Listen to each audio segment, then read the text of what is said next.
Hi there, yo!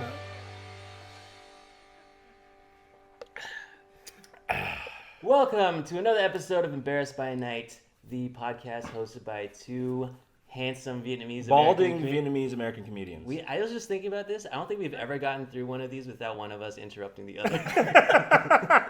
The tradition continues. Podcast celebrating Vietnamese American culture and beyond. This is my co-host Andy Van. This is Fred Lay, and today we have a very special guest, the wonderful stand-up comedian Nina Nguyen. Nina Nguyen. So Nina, we actually met probably prior to the pandemic, maybe about a year prior at the Hollywood Improv, and you were working there. Yeah, I don't know if I was working that night. Was that? This maybe the open mic, possibly. I was about to say, I remember that night very well. Hey, but I don't know if I was working or not. Anytime you're close to a stage with a microphone, you are working. Working Okay. All right, we're working right now. Stand-up mindset. The grind never grind. stops. So what do you? I don't remember that night super well. I remember meeting you. I remember our mutual friend Percy was there. I love Percy. And then that was how. What show was that? It must have been a Percy and Friends show or something. I guess like I that. don't remember that show that night very well. Yeah, you're I do full remember of meeting shit, you. Nina. Actually, that's what we're finding out. That shot of Hennessy. Yeah, already. Sorry. It moves fast. Yeah. But yeah, that was the one and only time I've met you, and that was pre-transition. And then I met you again recently. Right? Yeah. Was it at Percy's show? It was also a Percy. So we also that's strange. we also were actually. I feel like this is the first time I've seen you without Percy. No, we did the Crow together 2 weeks ago. Mm-hmm. Yeah. And that was a fun show. We did it in front of the kids. Yeah, it was a 13 and up show, but they were actually 12-year-olds. Oh, because no. it was Nicole. You didn't know that? No. They were If I had even known, younger. I would have changed everything. It was Nicole's son's 12th birthday, so he just turned 12, and so like I'm imagining all of his friends are the same age. And so, Yeah. He was a cool kid too, right? He was like the kid in middle school with like this. He did seem pretty cool. Yeah, he looked like Jonathan Taylor Thomas. He did have the hair. Oh, I was about to ask, like, is that Nicole Tran that you're talking about? No. Because It's I was Nicole. imagining her with a 12-year-old son that looked like Jonathan Taylor Thomas. I don't know anything about the scene. Yeah, you gotta start doing more mics, bro. You gotta hit these shows, dog. Shit. Are you not active? No, not really. No. I don't know why you hesitated. It's a I definitive. saw a clip of your stand-up, and you were very funny. And you accomplish that without? Thank you. Yeah, I just have, like, lately I've been working on a personal project, and that's kind of just, like, pulled me away from doing stand-up. And also, I don't think I'm a big fan of just that micing grind that I just lampooned. No, I hear you, and I agree. Yeah, it's a tough sell. What was the longest time that you've taken off of stand-up? 2.5 years. Oh. And that was right when the pandemic started. And then I just recently started doing comedy. So that was my longest. How long break. you been back? A couple months. Okay. So not very long at all. Feel good? It does feel good. I feel like now I finally hit my stride. Like I'm not rusty anymore. And I'm How much in a in that groove. 2.5 months? So how much have you spent total on open micing? I still do mics. I just hate them. And I mean, sorry, money-wise. how much money have I spent? We don't count. I We don't don't even count. want to. Yeah, We don't I don't count. count. We don't You guys count. need to do it for your taxes. No, we don't. It's all right off you. But we can't do it. How does that work? You just keep the Venmo receipts if you Venmo them, and then you just write them off. You say, like, that's a business expense. You don't have to elaborate. Unless you get audited, which Yeah, the IRS operates on a don't ask, don't tell policy. Famously. no, we're small potatoes. Yeah, that's true. Like, they're not gonna go Like after. audit comedians. That's so fucked up. The audit comedians. That's really that's immoral. I don't want to live in a society that audits comedians. That's not my America. Like, how much money can you get out of us? Yeah. Like, Ugh. you would just crush a soul for like $75. Yeah. I write off everything, man. Or I keep receipts for everything. I just write off anything that's like comedy related. These beers. These bears, yes. So anybody who's listening, then it only takes 2.5 months to start feeling good about doing comedy again, which is actually that's a pretty solid recovery time. How often do you go up? How often do you go up? I should ask. So it's been changing. Like lately, I've been doing like half mics, half shows. But like when I was starting off, I tried to do like maybe 2 or 3 mics a week. Yeah. Yeah. And I didn't want to do too much because I feel like I'm not really accomplishing anything at that point. Diminishing returns. I'm trying to find a balance of like writing and then just not doing the same set over and over and over. That's good. Were you more active before the pandemic? No, so I was less active. I was like kind of in a rut, like a little burnt out. How long have you been doing comedy? I should ask. So I started September 26th of 2011. So okay. I guess technically 12 years, but like I feel like with that 2-year break, so about like 10 years. I never know how to answer that question. 2011, were you in college? Did you start in college? No. So I went to UH in University of Houston. Yes, in 2007, but I didn't graduate, so I wasn't in college. I was college aged, but I wasn't in college. So how about this then? What made you go like, I'm gonna try doing stand up for the first time, and what was that experience like? So there was this bar in Houston that had an open mic, and then we just went there because we went to that bar a lot. I didn't know there was a mic there, and there was like it just seemed really accessible because like all these people were going up there and like bombing. I was like, man, these fucking assholes. They're like not. So I was like inspired by how bad they were. I was like, oh, I can do it. That. Yes. Yeah. For sure. That's a good reason to get into comedy. That's how a lot of people do. That's you just look at it like, is this really all it is? Like, is this really it? Yeah, it didn't seem like a reality at first. Like, like stand up that's something I would never even consider doing. Yeah. But I was like, maybe I can. Now, were your jokes then, were they well thought out, or did you just talk about how Asian you were?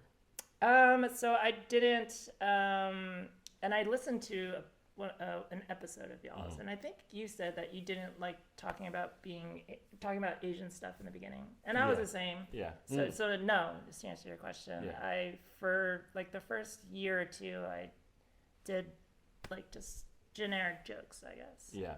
So that first time I didn't talk about it being, I don't even remember my you went to generic, and now your jokes are brand name only. Yeah. Like, that's a Nina. catchphrase. You have a catchphrase? Oh my god, can we pitch catchphrases to her right now? I am selling my merch to y'all. It's a Mina Nina. In a pizza shop. This local pizza shop was throwing away all their shirts, and I just on a magic marker. Yeah, that would be. I want to sell. One of my ideas for merch, and this is, I've never said this out loud before, so I don't know how it's gonna play. But I want to get a white T-shirt and just have someone pitch something to me. I write on it and sell it for $100. That's the only merch I have at a show. That's the only thing. You just sounded like, I just felt like a 5-year-old started talking to me. But I thought about this. And then I write a pen, and then I write it down, and I get $100. Yeah. I want to do that. But it legit, Yeah. But it legit sounds like really like you thought about it a lot. Is that Yeah. true, or And you then I'm just going to make this buy up a right now? Lamborghini. Cargo, vroom, vroom. I thought about it, and it's like, it's not that I would get merch and I'll do all of that stuff, but I like the idea of just a one-off, and if no one buys it, it's fine. I didn't want to do this anyway, I don't want to sell merch anyway, but if I can just get like $100 in Lamborghini, like, why not? Kind of like is that kind of like how Picasso famously, well, he was already famous. Yeah. He wasn't just some pervert. Yeah, and he drew on a napkin. Yeah, he would draw on a napkin to just pay off his bar tab. What I'm saying is I'm Picasso. Oh, yeah. That's what I'm saying. I'm Picasso. You're like the... Go ahead. No, go ahead. I see it in your eyes. I see the hatred in your eyes. So go ahead and just... well, because a lesser comic would have said, you're like the Asian Picasso. Uh-huh. Okay. Is that, you didn't want to say that? You didn't want to go with your first choice? No, I was going to say you're the perverted Picasso. Perverted? No. Despite what that Instagram poll said, I am not. Last time we were hanging out, I just like made a joke about like your vibe is just totally perverted. My main vibe. He said my main vibe is pervy. And I took a regular ass photo of him and he made a poll on his Instagram saying like, is my vibe pervy? And overwhelming yes. No, it wasn't overwhelming. It was split. It was like 60-40. 60-40. That's not overwhelming. That's not overwhelming. It's not close. We're taking another poll as to whether that's overwhelming or not. I have a picture of you holding your shirt up. Are you sure? They said that because it was my posture, I was leaning, and there was a beer there that it lent to the uncle vibe, which people conflate with pervy. That's what someone said. They didn't say it in those words. I'm like, you really tabled that. Pervy how? Pervy how exactly? But then I asked my Facebook friends, and I asked on my private Instagram, which is my real friends, and it was overwhelmingly not pervy. So it's all comics. That's all it is. Comics. Nina, are you a one Instagram or a two Instagram person?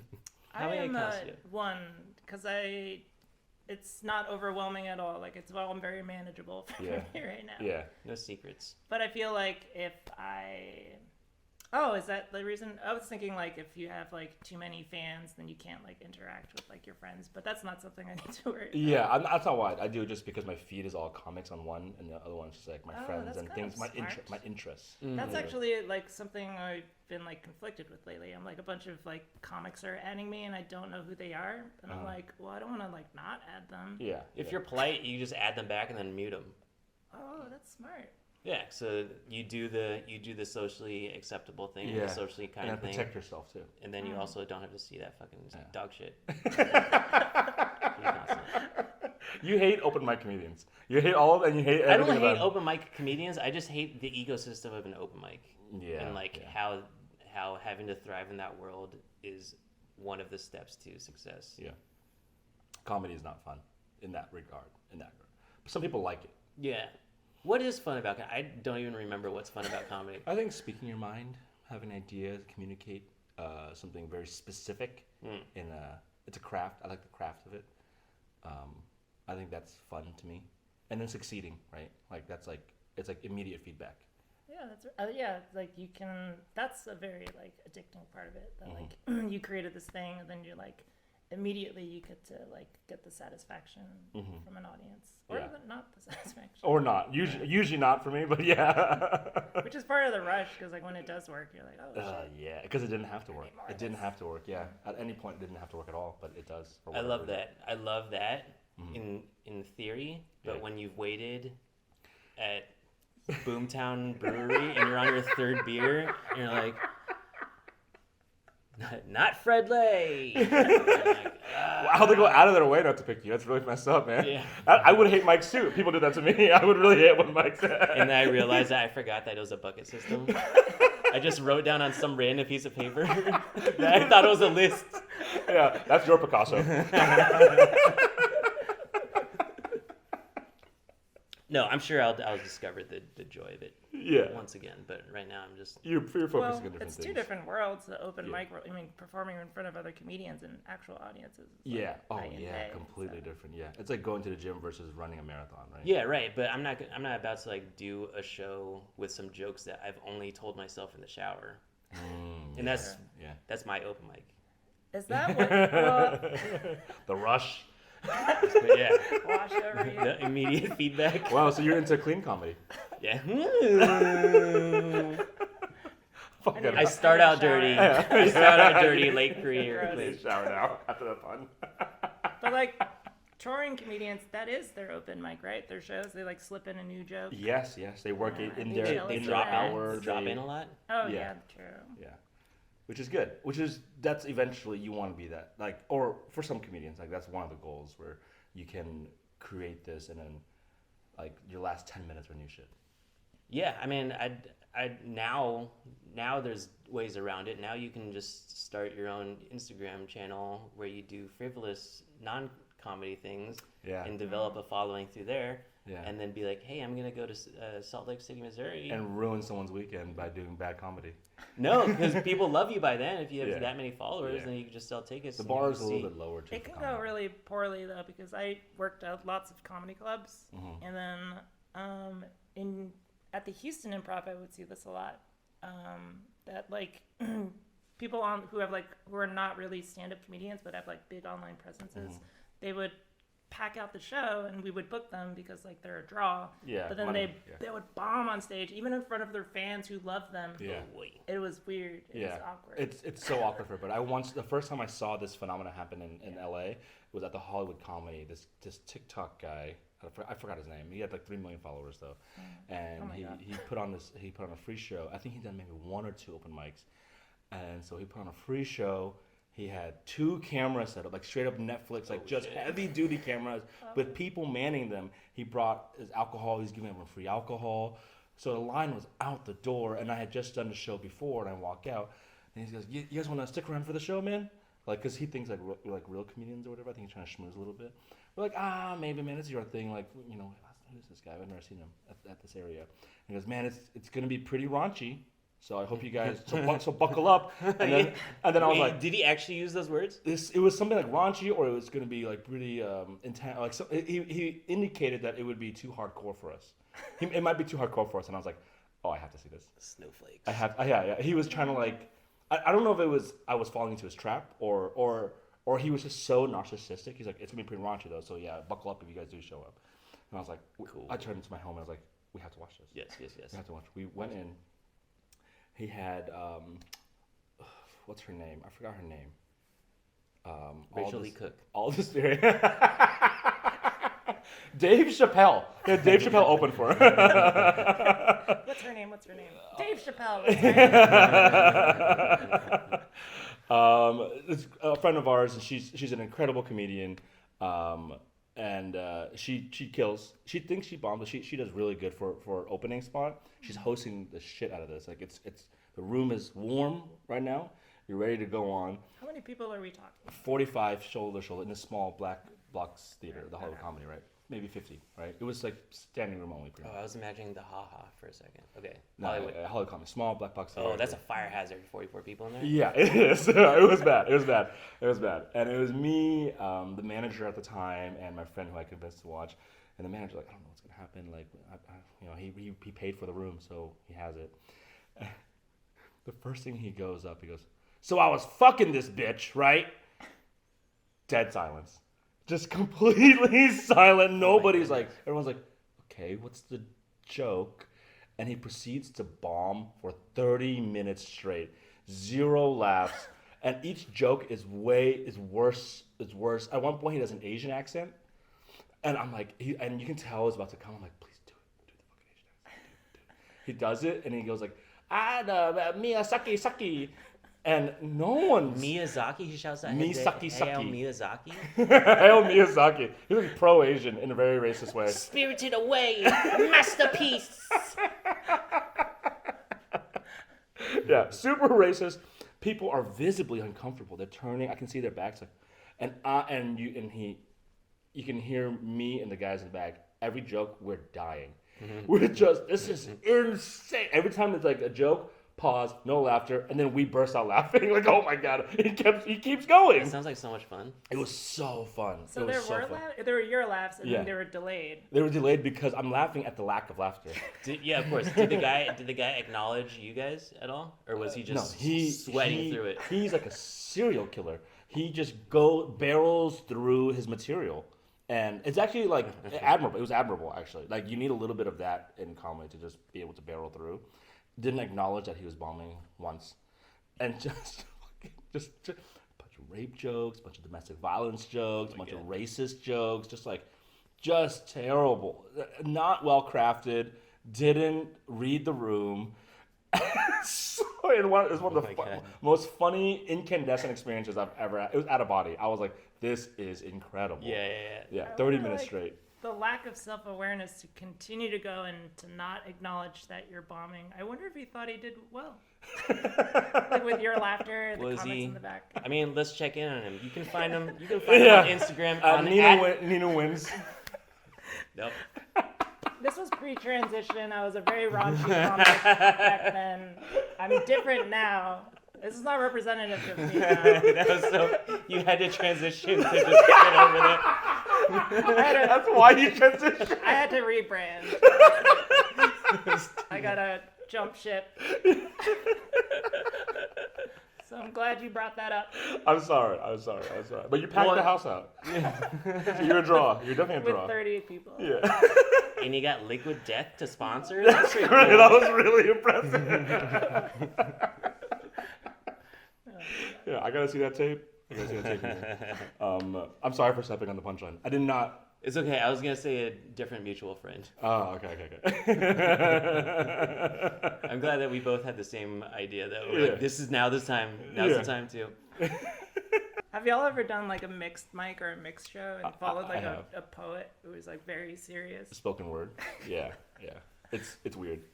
I know when you're desperate and starting out and like seriously trying to do like try out jokes, it's awful. Like that's the kind like college for sure. But I found that if you're just like trying to get your reps in, doing mixed mic can be kind of fun. I think it's better. I think it's better now. Non-comics? Yeah. Yeah, It's and better now. you just do jokes that you know are like good, but you want to get practice Yeah. saying. It could be great and it can also be bad. If you, Following a spoken word artist is weird. especially when it's like tragic or something. Yeah. My mother, cancer, Right. survivor, but didn't survive. Wow, that's really good creative writing, Andy. Now you go. My mother. She said. No. Is this a poet or stand-up? She like. Why don't you love me? It's supposed to be sad, but Andy's just cracking up in the audience. Oh yeah, yeah. Much like your show.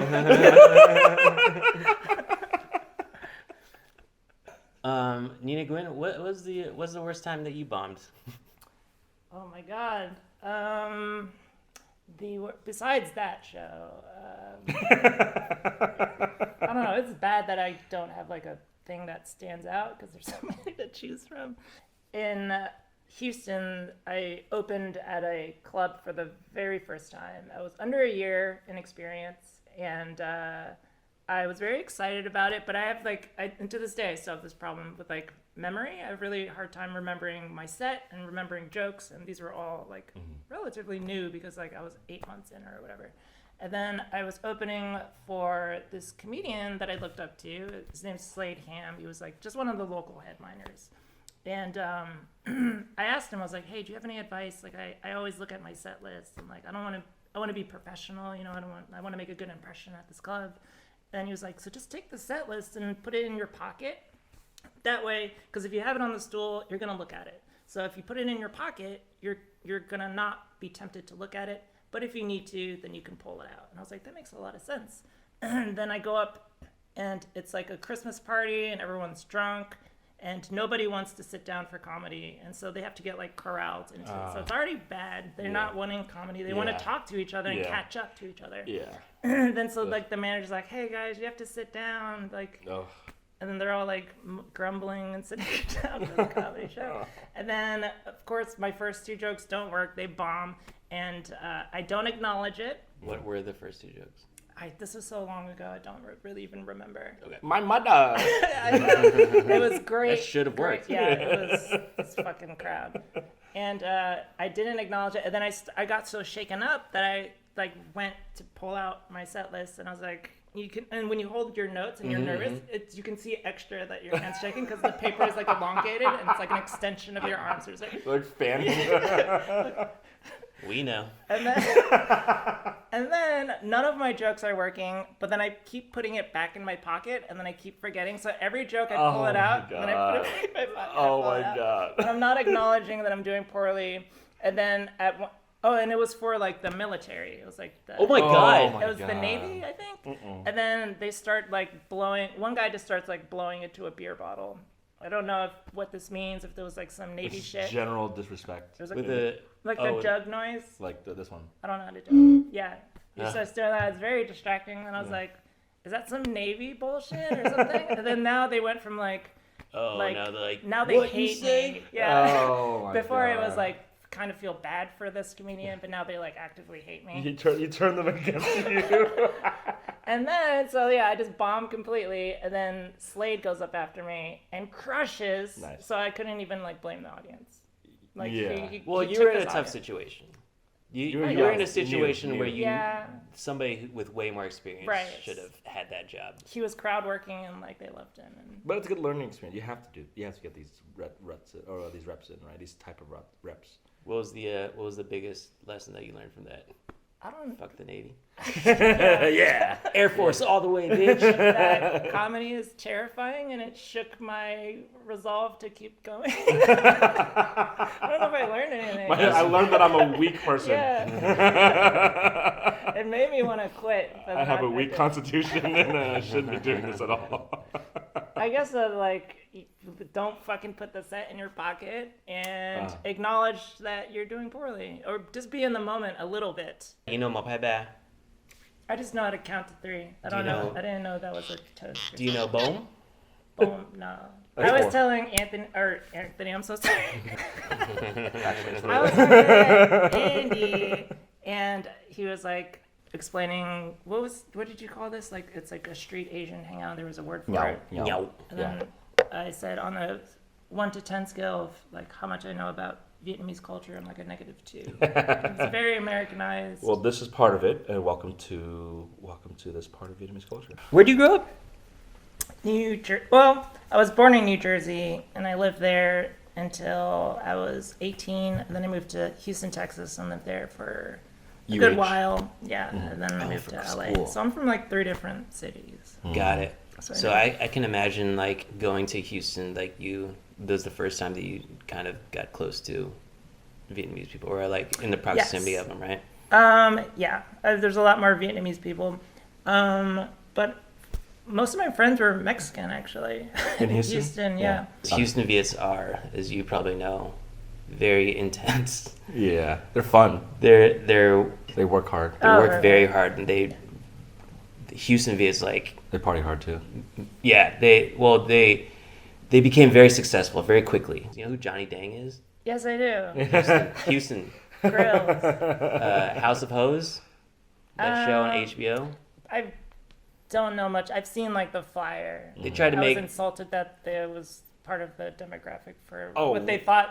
Like they're like, you think I want this ad? They tried to make a Vietnamese Kardashians. Yeah, that's the vibe I got. Dude, I've been trying to do. They did 2 seasons of it. I tried to make write a Good for them. bit about it, because like it's interesting. So I could do that like at Embarrassed by Night. Yeah. And I was watching this, going like, I couldn't even watch it. It's so insulting. Oh, well, now I have to watch it. Insulting To like not even as a Vietnamese person, but just how stupid. But it's also nice though, because like on that show they like do try to push a little bit of Vietnamese culture. Like they say proverbs sometimes. Like this girl would be crying, and then one auntie's like, in Vietnam we say bang bang bang bang bang. Wow, your Vietnamese is so good. Yeah, it's getting really better. And then they say like, oh, that's what this means, and she's like, oh, come on, go. And then, but then they immediately go back to being vapid assholes. So is it net good representation or net bad? That's a good I question. have to watch it. That's a really good question. There's so few Vietnamese representation. It's almost like I almost want to say like any representation is good representation, but like if it's purely like shitty and negative like that, I'm like, I don't know. But they're wealthy. Yeah, they are wealthy. They're super Don't wealthy. we want to be wealthy? They're shitty and wealthy. Well, Yeah. are they shitty? I don't know. I They're just probably not assume even that. shitty. They're Yeah, probably maybe good they're- people. Yeah, just contrived sketches. Yeah. No. If they're participating in that and willfully No, but presenting themselves as that, they're shitty people. What's Also, they're billionaires. Oh True. yeah. You can't. Yeah. Well, that's now I'm sad. So when you were in Houston, that was the first time you saw Vietnamese people en masse? Well, I had 2 very different experiences. Like in New Jersey, my only like exposure to Vietnamese culture was through my family and my cousins and stuff, and it was all very like religious. Like we would have like Catholic church. churches? Yeah, Catholic. Nice. So we would go to church together, Same. and sometimes like they would have like church at our house or like different family members' houses, and it was like a big it was like a community thing. And then when I went to Houston, my like tour guide, I guess, when I first went there, my parents got divorced in New Jersey, and then my mom moved to Houston, so I moved with her. That's the reason why I went to Houston. And then, so my stepdad at the time his son, we were the same age, so he would like show me around. Was he Vietnamese as well? He was Vietnamese as well. And then he was like all tattooed and kind of like gangster and would say like the N word a lot. Yeah, and I was very, I was maybe very uncomfortable. I'm familiar with this person. I'm familiar with it. I these are my this friends. archetype. Yeah. Drove like a. You're finally import. speaking my language. Yeah, an Acura Integra. Yeah. Oh my God. Yeah. I feel at home now. With the automatic transmission. Yeah. But they were all very friendly to me. Yeah, but then yeah. like they, smoked weed out of an apple, and they're all like really bad. I smoked This is before like weed was like this was like there's probably still anti-weed commercials, but that was my introduction to like Houston Vietnamese. How did you feel? Uncomfortable, I guess. Like I was trying to fit in. They're all like pretty nice, but we were just two different worlds. Did they speak Vietnamese to you? No. They probably said "Don't matter" a lot. Yeah, they say Don't matter. They like spoke Vietnamese to each other, but they all knew that I didn't know Vietnamese, so they didn't That's give me rough. shit for it, but they spoke English to me. That's super rough though to like Yeah. be around people who are just saying. We're Vietnamese. Yeah. I felt left out, even though they were all very good at including me and stuff. yeah. They didn't know who the fuck I was, but they always brought me along to shoot pool and like drink underage. And, Yeah. That's kind of cool though, Yeah. right? Yeah, that's nice. Would you going back now? Are you still kind of uncomfortable with that kind of like? Well, I'm a little bit more sure of myself now, so I would just know that like, probably that's not the type of people I would be friends with, but like I would be more confident in myself. Yeah. I feel. I mean, I wouldn't be confident with them saying the N word. Yeah. Or comfortable. Yeah. That's Vietnamese and a lot of first generation Asians, like we didn't have any representation back in the day, so we just kind of would glom onto. I mean, It's mostly Mexican and black culture. who's cool on TV though? Yeah. Black people are Yeah. cool as fuck on TV. So I think what it is, especially in San Jose. also Rush Hour. Yeah. Rush but Hour did a lot. Jackie Chan doesn't say the N-word in Rush Hour. Yes, he does. Oh, he does. That's right. He does. Oh my God. Wait, he does? He does. Yeah, he does. He does with the scene N-word. in the pool. Are you being Yeah, for yeah, real? yeah. No, yeah. The first or Yes. the second one. I think it was The first the one. first one. Yeah. Yeah. It's the first time that Jackie Chan and Chris Rock are. Chris Rock is just taking Jackie Chan around, right? That's his. He's there to distract Jackie. Yeah. And then he stops into like a CD pool place and busts somebody for weed. But in the meantime, Jackie Chan just comes and sits down because he has listened to Chris Rock say the N-word constantly. And then he goes Chris Tucker. and Chris Tucker. Yeah. Ooh, I almost called him Anthony. Jackie Chan sits down at the bar and he says, "What's up, my N-word?" Yeah. And then the guy goes, "What you say?" And then The guy has an Asian accent. What you say? "What you say about Acura Integra?" And then Jackie says it again because he thought that he was doing it right. And then these guys start fighting, and then he just beats the shit out of all of them. So he earns the N-word. I don't remember the scene at all. Yeah, at the end of it, they gave him a card. And then he just puts it in his wallet, and then, yeah, he just gets to say it. For the rest of, not just Rush Hour, but all across all of his movies. He was allowed to say it.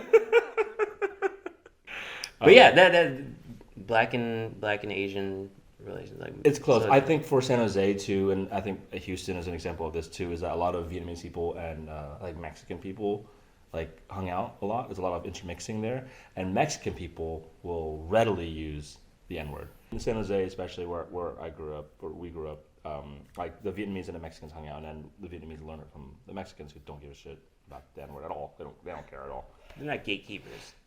Yeah. That's what's cool about you, man. Don't fucking what? This is a stabbing motion. Yeah. So are your family still in Houston? My mom still lives in Houston. Okay. And then my two sisters live in New Jersey. Oh, okay. Or one of them lives in New Jersey. Sorry, the other one lives in Washington. Are they very Catholic still? Because Vietnamese Catholic is a are, very yeah. specific thing too. They like baptize their kids and yeah. Go to church and everything.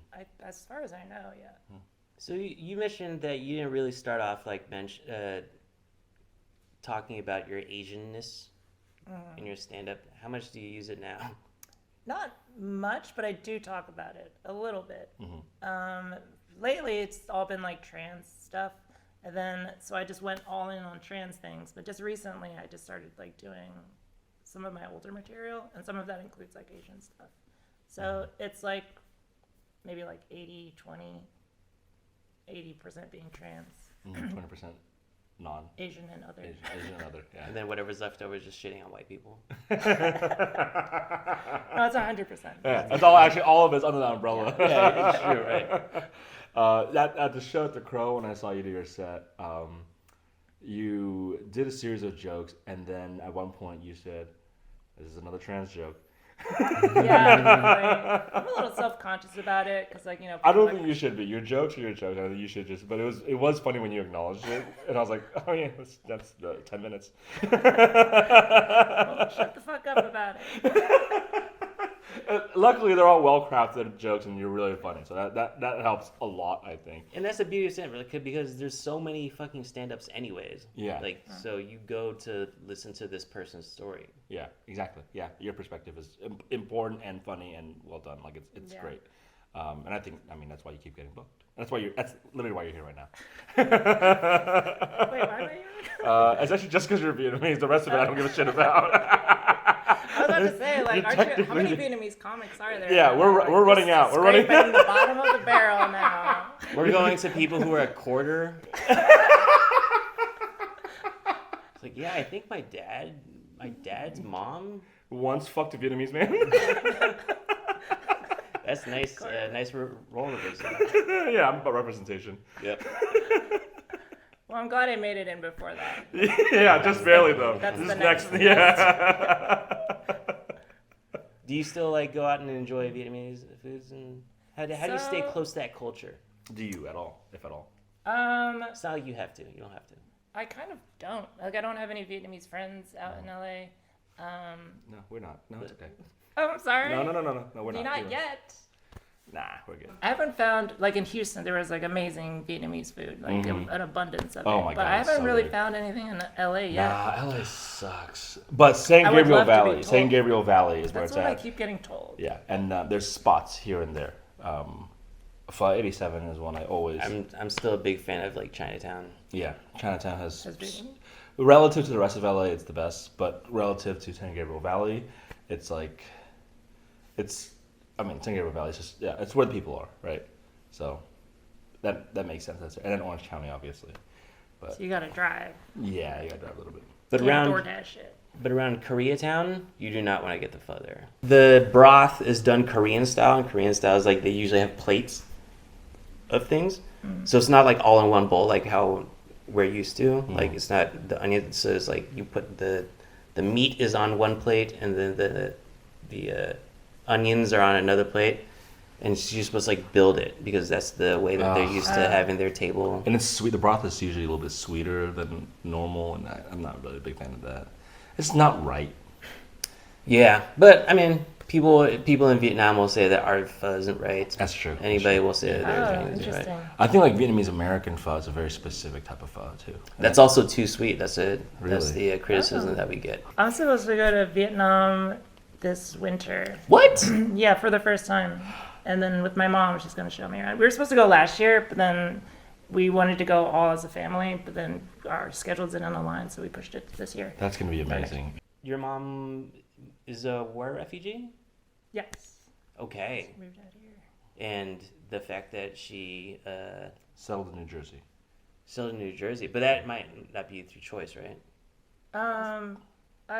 She had family here, and that was already here, and then so I guess kind of by choice. Not by choice to like leave the country, but the area by choice. If that makes sense. Well, what I'm trying to get at is because I was talking to Andy about this. His mom and dad had a conversation about whether or not they're going to teach their children Vietnamese or only speak English. And you probably, your mom probably just decided like, we're just going to go full English. I don't know what she decided. I never asked her, but I did know Vietnamese at one point, like when I was a kid. But then as soon as I went to school, I slowly forgot it. And Yeah, then, it was only N words after that. Yeah. yeah, I only knew the Easier. Vietnamese It's N-word. easier to rhyme. Yeah. But I don't have any recollection of speaking it. To this day, I can still understand a basic, like, I just can't speak it, but I can understand it. But what is y'all's knowledge? Do you speak Vietnamese? I think you've gotten better. We have different experiences because your parents decide like English, right? Yeah. So it was a choice they made. It was a conscious choice. It was an okay. argument they had. My dad is like very staunchly like about the culture. My mom is more about like making sure I succeeded in school. So she was worried that it would get in the way. I was getting bullied for being Vietnamese. I went to Catholic school and I was the only Vietnamese kid there, and so it was difficult for me, I think, culturally when we switched schools. And then so she's just like, we're doing English. He's gonna be good at English, and that was it. Did they try to teach you Vietnamese at all, or did they just put more focus into English? They sent me to Vietnamese school, and I would fail every year. Never passed the class. Never did the homework. But they kept bumping me up because it was a dual immersion. They paid for it? Yeah. Well, I don't know if they paid for it. I think it might have been free. But they, but because like it's like tied with the catechism in the church, I was really good at the catechism, so they just bumped me up for the language too. I don't know why. It's a terrible system. So it just kept getting harder and harder. I kept getting harder. I kept doing less and less. Teachers don't want the same kid twice. No, for real. Yeah, I just sat there and did nothing for 7 years. Every Saturday for 7 years. That's so long. How old were you when you started? I must have been in first, second grade, and I never learned a lick of Vietnamese, but I was around it.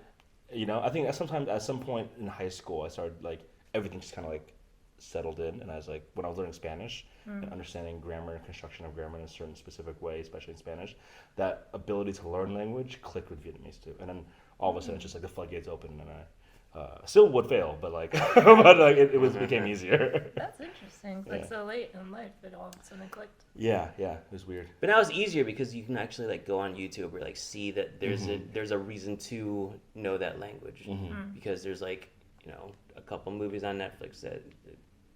A tourist guide to Houston, right? I think a tourist guide to Houston. I had a different experience because my mom didn't even really try to assimilate into American culture that much. And like she doesn't, it's really hard for her to like speak English still. So the only way that I can communicate with her even now is just through Vietnamese, which is annoying. No, it's the same with me. My mom is not great at English, but she knows enough. Like when we speak English, but it is limited from her like vocabulary in English, I guess. Man, I put the onus on her. to let me ask both of you guys, because communicating with my parents I found is the exception, not the rule. That I have good communication with my parents. Like it's easy, and we can text, and everything flows pretty easily. That difficulty, slight like obstacle in communicating with your parents, does that affect, or how does that affect your relationship, and how did you guys navigate that growing up? So your parents speak English well? Yeah. Okay. Yeah. Too well, actually. I wish they spoke a little bit less English. Actually. It's kind of annoying. It kind of like, I mean, me and my mom are close, but like our conversations are never like too long or deep. It's always like catching up, and it's like, I don't know. I have nothing to compare it to really. I don't know. Like sometimes I'll like, just like sitcoms or something, I'll see like, are white kids, like, is a relationship between a white kid and a white parent, like, are they like, is that more deeper than what I'm experiencing? But I don't know. I feel like it might have affected it where I don't talk to my mom about like, we don't like get too deep on problems, I guess. It's more surface level than I guess. I don't know. That's cool, but I'm sure that the trip that you're gonna take with your mom is gonna open up a lot. Yeah, I think so too. I'm very excited about it. Yeah, that's really, really cool. I'm excited for you. It's an incredible thing. I only went once, but that first time I was 22, and I was like. Did you go with your parents? I went in a medical mission. I was pre-dentistry at the time. I was trying to be a dentist, and I went with a bunch of other dentists and other medical professionals to like pretty much intern for them. And I mean, when the plane landed and the heat hit, and I was out there and it was like vibrant, I was like my people, not my people, like just like conflicting and thinking about identity and stuff like that. It's really interesting. For me, it was. I don't know how reflective. If you don't give a shit about it. Yeah. We'll see. We'll check in with you after you've gone back because that'd be great. that's a huge moment. Yeah. And you're Well, both are you guys going to be in? in Hanoi and Saigon? You know, I don't know the details of it yet. In Saigon, well, actually, in both cities, Michelin just granted stars to just their favorite restaurants. Not real stars, just stickers. Just like they gave stickers out. Yeah, but I mean, you just put IG. You just gave him a little 1x1 IG square for them to post up with a picture of the Michelin man poorly photoshopped in the corner. This happened like a couple of days ago, so you guys should check out the little pho stalls that they give a Michelin star to. To a pho stall? Oh shit. Yeah, they gave them to. They just. It didn't. It's not about like how fancy the restaurant is. It's about how good it is. So they just like. Boop, boop, boop, boop, boop. Dang. Is it Michelin recommended or like actual stars? There was Michelin recommended. There's like tiers. There's like tiers. An official star is like a big deal, and then they have recommended lists of like we ate here and it was good, but we couldn't give it a star. Either way, if that's incorrect, we'll not fix it. Yeah. Post. I mean, yeah. You guys have Google. Every week I ask, hey, if there's a mistake, just hit us in DMs, and we'll read them and we'll fix it. But then nothing ever happens, or no one ever contacts you. But I do You don't ever check. It's just a me thing. Yeah, I don't even check. This is actually huge. Yeah. We're actually huge in Mongolia. Because people keep accidentally hitting us. Yeah. Because you look like Genghis Khan. Like, oh, is this like a parody podcast? Yeah. Well, are you saying that Genghis Khan was pervy? Yes. He proved himself to be mad pervy. He's like the perviest. The blood of Genghis runs in my veins. I think he runs in like most of the world's veins. 10% or something like that. 10% have like a genetic marker related to Genghis Khan is what they say. Oh Or wow. that's what I read somewhere. Well, you have a little bit more. We can tell. It's so like it is. He's a bad person. Like I know he's a bad person. He's like one of the worst despots in history. He's like he raped and pillaged and killed. But like, why do I feel a little bit proud? He's daddy, dude. I